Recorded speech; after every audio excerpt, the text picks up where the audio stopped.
Yesterday we introduced the discourse Bosi, with which the Rebbe officially accepted his leadership of our generation, which is the seventh generation of the Chabad dynasty. The Alter Rebbe, Reb Shneur Zalman of Liadi, being the first, his son, Reb Duber, the Mittler Rebbe, followed by the Tzemach Tzedek, Reb Menachem Mendel, grandson of the Alter Rebbe, followed by the Tzemach Tzedek's son, Reb Shmuel, the Rebbe Marash, then by his son, the Rebbe Rashab, Sholem Neber, and then the previous Rebbe, the Rayatz, Rebbe Yosef Yitzchak, and finally, our Rebbe, the Rebbe of the seventh generation, the last generation, as the Rebbe said, of exile, the first generation of redemption. 7 generations. In the Maimer Bosi Legani, we have mentioned that there were 7 generations that due to their sins, the presence of godliness in this world, the Shekhinah, was driven from this world and systematically distanced itself from this world to the 7th heaven. But then, the tide was reversed by Avraham Avinu. And he started the process of bringing the Shekhinah back down here. The next generations continued the process. 7 generations again. Avraham, Yitzchak, Yaakov, Levi, Kahas, Amram, and the 7th, Moshe.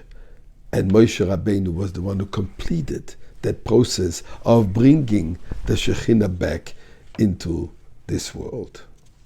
And as the Medrash says, Kol Hashvin Chavivin, all 7 are precious. 7th day of the week is Shabbat. The 7th month of the year is the month of Tishri. The 7th year is the sabbatical year, and so on. At the giving of the Torah on Mount Sinai, God returned in full grandeur and says, Vayered Hashem al Har Sinai. God descended on Mount Sinai. Although this was just a temporary revelation, but a few months later, God's presence graced the newly constructed Mishkan, the tabernacle. And this time, the Shekhinah was here to stay. And that's when God exclaimed, Bosi Legani, I have come to my garden. But as incredible as Moshe Rabbeinu's achievement was, he only got the ball rolling. Because God's desire to establish a terrestrial home was yet to be fully reached. It's not enough for the Shekhinah to be present just in the Mishkan, in the confines of the tabernacle. Ultimately, the grand plan calls for the entire world, every inch of it, to be a welcoming home, a garden of pleasure for God, the Creator. The Mishkan serves as a template for an identical sanctuary that each one of us is expected to create for God in our own hearts. In fact, the wording where the Torah tells us the mitzvah of building a Mishkan, it says, V'asu limikdash v'shochanti b'soicham. You should make for me a mikdash, a tabernacle, and I will dwell amongst you, you in plural. Implying that he's talking not about the one Mishkan, the one temple, but he's talking about each and every one of us, for us to become the Mishkan for him. Meaning, the primary service in the tabernacle was the offering of sacrifices. Practically, this meant, taking an animal, slaughtering it, and then offering the parts of it on the altar, where a heavenly fire would ascend and consume it. The spiritual equivalent of this service involves our animal within us, the selfish, animalistic urges and desires that are the lot of every person.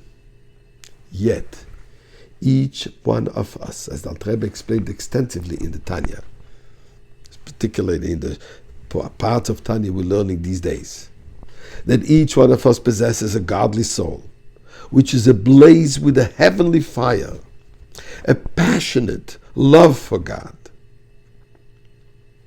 which through contemplating upon the greatness of God, we can consume our inner animal with this fire.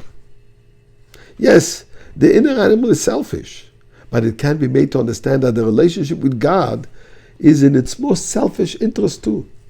There is nothing as sweet, as wonderful, as fulfilling as a relationship with the Creator. The Hebrew word for a korban is korev, close. By getting closer to Hashem, by us getting nearer to Hashem, yes, we are getting closer to finally having this heavenly revelation of God in this world, which is basically the time of Mashiach. Yes, we are close. Let's give the extra little push.